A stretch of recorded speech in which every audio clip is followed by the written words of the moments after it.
দেখো তোমরা রোজকার মতন আবার তোমরা বলছি তোমরা কেমন আছো, ভালো আছো তো? নিশ্চয়ই ভালো আছো।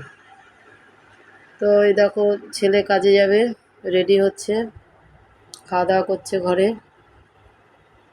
ও খাচ্ছে কলা সিদ্ধ আলু সিদ্ধ দিয়ে ভাত খাচ্ছে।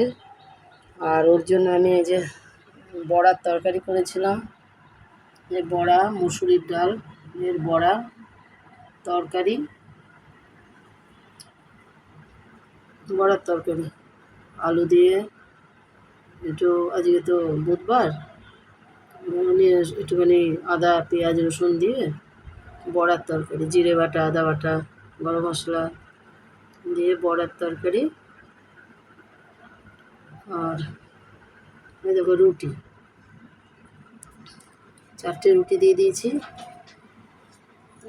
4টে রুটি দিয়ে দিয়েছি, খেতে চায় না ওখানে, আবার আরও বন্ধুবান্ধব থাকে তো তাদেরই দিয়ে দেয়, হয়তো 2টো খায়। যাই হোক আমি তো মা, আমি মনে করি 4টে খেলে ওর শরীরটা ভালো থাকবে। 4টে রুটি, আর এই যে 2টো মিষ্টি, এই ওর আজকে সকালের টিফিন। আর এই 1 বোতল জল।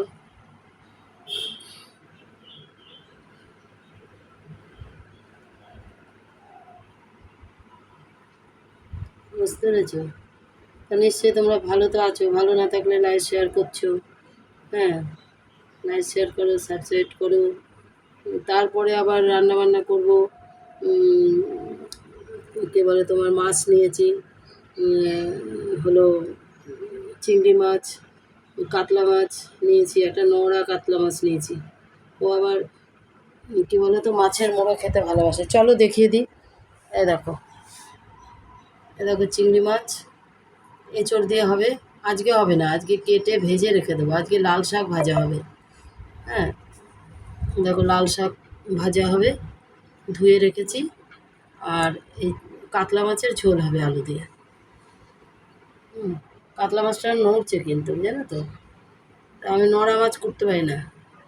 যাই হোক, ওই কাতলা মাছটা আজকে হবে, লাল শাক হবে, আর চিংড়িটা কালকে হবে, কালকে দেখাবো।